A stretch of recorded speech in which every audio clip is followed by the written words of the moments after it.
Good evening everyone! Welcome back to my channel. Ngayong gabi na ito, isi-share ko sa inyo kung paano paglagay ng paver blocks dito sa harap, dito sa walkway man lang namin. Kasi alam niyo ba na mula nung naalis yung mga damo, medyo maputik na gawa nga nung tag-ulan at tag-bagyo dito sa Pilipinas. At huwag din mag-alala, ngayong gabi na ito ay walang ulan. At saka nakagbuwantes din ang lola para hindi tayo masugatan kasi medyo matalim ang mga paver blocks at saka pangdagdag na rin ng lakas para makagrip ang lola. Sobrang delikado na rin. Kaya kailangan nang maglagay talaga ng walkway na paver blocks man lang kahit na konti lang. Pero kung bago pa kayo sa aking channel, sana huwag kalimutan mag-like and subscribe. Tara na, samahan nyo ang lola. Sana hintayin nyo ako bago matapos. Pero tingin ko, konti lang itong mailalagay ko dahil 10 pieces lang itong paver blocks natin na ilalagay ko ngayon. Kaya ito, samahan ninyo ako. Sana huwag kayong magsawa na sumuporta kay lola. Tara na! So ganito ang gagawin natin. Hindi magaling si lola. Pero syempre, wala naman masama pag itry natin, di ba? Na-try ko na maglagay ng paver doon sa bahay ng anak ko. Sa subdivision din na ito, same developer, pero nasa phase 3 sila.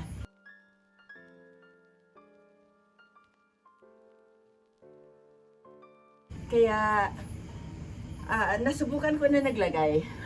Pero sa time na yun, kasama ko si lolo. Kasi mas malaking paver ang mga inilagay namin doon, yung diamond. Kaya, 5 diamond ang tawag doon sa paver blocks na yon. Kaya mas malalaki yon at mas mabibigat. Pero ito ngayon, parang 12 by 12 lang ito. Kaya medyo mas magaan. At huwag mag-alala.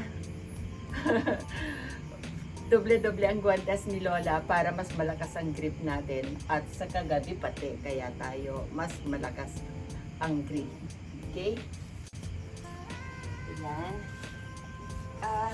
Una munang ilagay ko to para alam ko kung gaanong karami ang lupa na idadagdag natin dito. Pero sa totoo lang, mas okay talaga na yung paver mas mababa kaysa dito sa step dito sa may pintuan. Kasi ito yung main door. Ito. Kaya mas okay na mas mababa yung paver kasi para pagka malakas ang ulan dito sa labas, hindi aawas hanggang dito kasi dito nag-iiwan ng mga sandals, shoes, and slippers na galing sa labas. Okay. Yan, isukat muna natin na ganito. Yan. Sana nga lang, pantay yung paglagay nila dito. Kasi may pagitan na 1 inch bawat isang paver. Sa totoo lang, mas gusto ko sana ng 2 inches yung pagitan. Ganyan. Tapos tingnan natin yung pebbles. I-try lang natin. Ano na color naman? Meron pebbles. Ano, may bala color or yung iisa lang? No, sa color lang. Ito ang Ay, lalagay ganda. natin. So, ang ganda, di ba? Ayan. O, ganyan. Lagay natin sa pagitan yung pebbles. Kaya, okay naman pala siya. Oo, tanggalin natin ulit. Kasi, lalaliman natin dito. Ayan.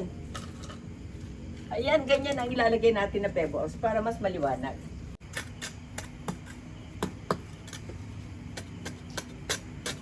Huwag kayong mag-alala, ipapakita ko talaga sa inyo na ako lang talaga ang gagawa dito. O, baka naman tulungan ako ni lolo.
Hindi naman natin talaga bubuhatin.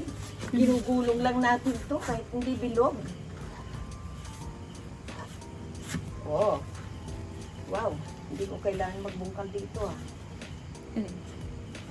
Sakto siya Diba? na. Sakto siya. Oh, naka-anim na tayo. 4 na lang. Kasi ito, 10 piraso lang mga apo. Kaya huwag kayong mag-alala. 10 lang itong ilalagay ni Lola na paper ngayong gabi. Yung capacity ng car. Pero, ang pinag-alala ko, yung mga daladalahan namin. Kasi hindi kami nagluluto dito. Ayan, nakita nyo? Meron kaming katol kasi nakabukas ang pinto kasi may electric fan ako dun sa loob. Sorry, naiba yung usapan. Okay. At, kaya ito, ang ginawa ko, pagkabili ko ng paper, at saka ang ng pebbles, dumiretso ako dito. Humingi na lang ako sa clubhouse ng subdivision na ito ng tulong sa mga maintenance. Sila yung mga nag-grass cutter so, para may magbaba sa car kasi yun yung hindi kaya ni Lola. 10 pavers na ganito na nasa around 8 kilos bawat isa. Tapos 10 piraso. Medyo hirap si Lola noon. Baka hindi ko na mai-install. Kaya ngayon, na-i-install ko dahil meron akong kasama na nagbuhat pababa ng kotse. Ayun. So, ipagpatuloy na natin at palalim ng palalim ang gabi.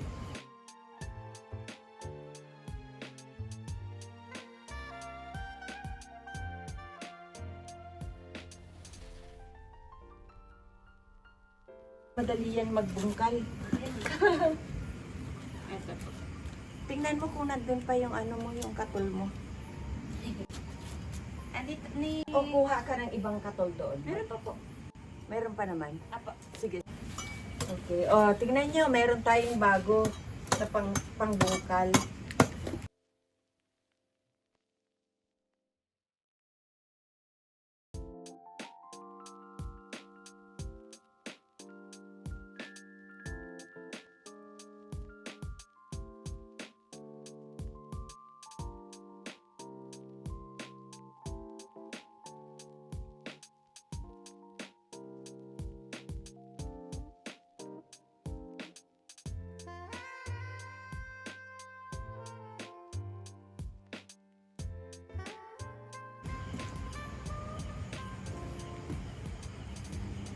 Oh, maganda ba mga apo?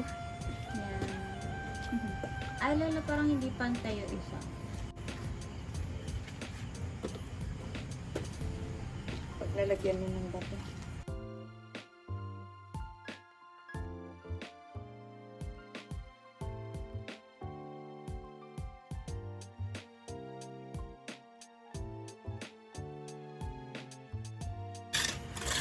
Ha? Diba sabi ko kanina, hindi ako pagpapawisan masyado ngayon dahil gabi pero pawis na ang Lola.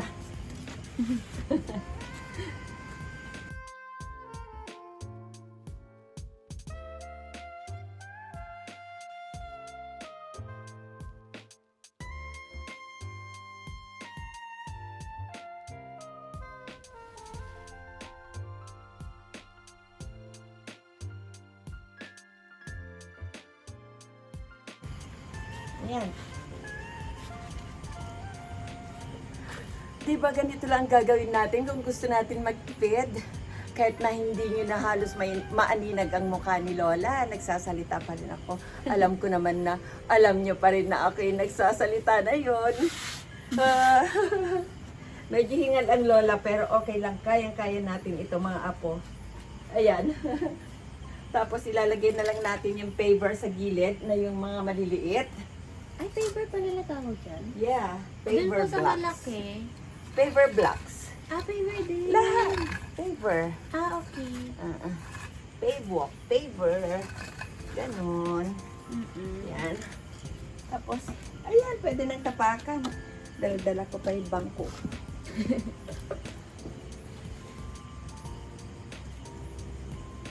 Oh, nakikita na mukha ni Lola.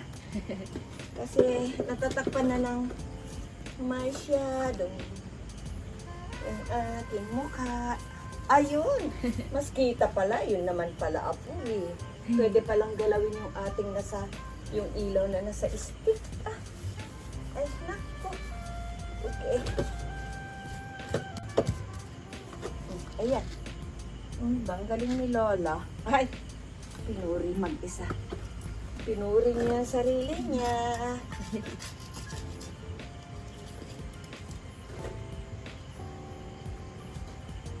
Tapos Lola, yung mga in-between na space, yan lang ilalagay ni Pedro. Yeah.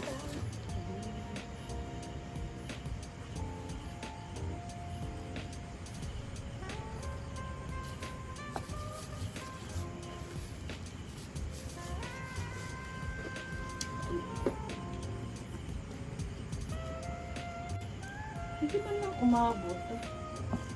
Doon. Ito.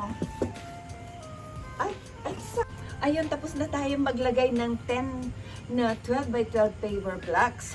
So, ito ngayon, mga square na nakikita ninyo. At saka 15 pieces na 8 inches by 4 inches. Ayun, baliktad yung pagkakasabi ko. 4 inches by 8 inches. Okay? Ito yung mga maliliit na paper. Itong mga pang-eggs natin. Ayun, hindi tayo gagamit ng semento. Ang gagamitin lang natin, puro lupa at saka pebbles din. Para anytime na gusto natin baguhin ang design o paglalapag natin ng paper blocks, ay pwede pa natin baguhin. Kaya, ganun lang yung technique. Para pwede natin baguhin ang kanyang design. Pwede rin natin gawin pa diamond. At pwede rin natin gawin pa checker, di ba? Kaya ganito ang unang design na naisip ni Lola. Pero dahil ngang ito lang ang nakarga ng aking car, ito lang din ang nakayanan ng aking budget kanina, di yun muna ang inilagay natin. At the same time, medyo malalim na ang gabi. What time is it, Apo? 10:13. 10:13 p.m. 10:13 p.m. na. Hindi pa ako nakakapaglagay ng mga pebbles dito sa pagitan para hindi masyadong gumalaw. 10:13 p.m. What date today? September 5 po. September 5, 2024. Okay. Today is September 5, 2024. 10:13 p.m. So, ganun na kalalim ng gabi. Kaya tama lang pala na 10 pavers ang binili ko. Bukod na sa hanggang dun lang muna ang budget ni Lola, at hanggang dun lang din ang kaya ni Lola. Kasi malalim na ang gabi, ngayon pa lang natin natatapos. Pero hindi ko pa tatapusin. Hindi pa, ibig sabihin, hindi pa ako magpapasalamat. Kasi maglalagay pa tayo ng pebbles. Kaya ito, nakaupo pa si Lola.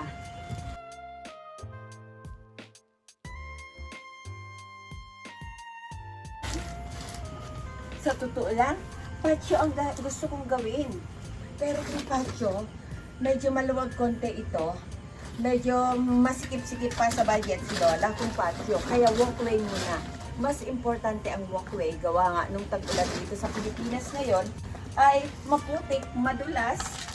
At ako naman, sanay akong lumakad sa putikan. Kasi taga-probinsya ako, nang bata pa ako. Pero, paano naman ang aking apo? Kaya, baka natakot naman ako, baka madulas dito. At, syempre, hindi lang sa safety. Para din, nakaka-relax kahit na gabi na kaming dumarating dito. Para, di ba pag maganda yung nakikita mo, at nare-relax ka rin. At syempre, ito kasi ang gusto ni Lola na gawin, nagagardening.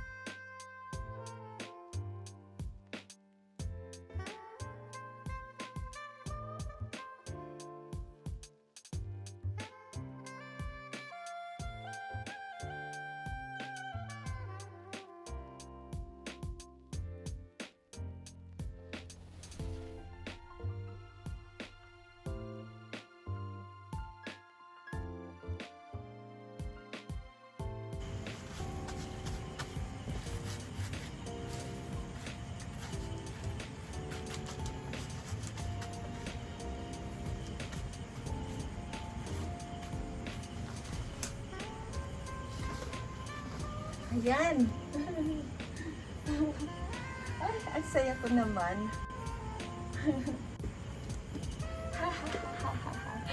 So ito, tapos na tayo. Maraming salamat ulit sa inyong panonood. Sana nag-enjoy kayo at sana nagustuhan ninyo. At kung nagustuhan ninyo, sana huwag kalimutan mag-like and subscribe. See you sa aking next episode. At sana susubaybayan ninyo kung paano ko pagagandain ang aking bago at maliit na aking ginagarden. Maraming salamat ulit. Bye-bye! Magbabay ka na Bye-bye. po. Thank you. Apo ko, napuyat ka din. Okay, Lala? Okay. Ah, Lala, pwede magdagdag kayo ng konti para ano? Or dyan na ako kukuha. nang? Dabato. Kumuha ka na lang. Sige. Hindi pa ako tapos. Ah. Magkuhan pa ako. Papakita ko pa yung finished product ko.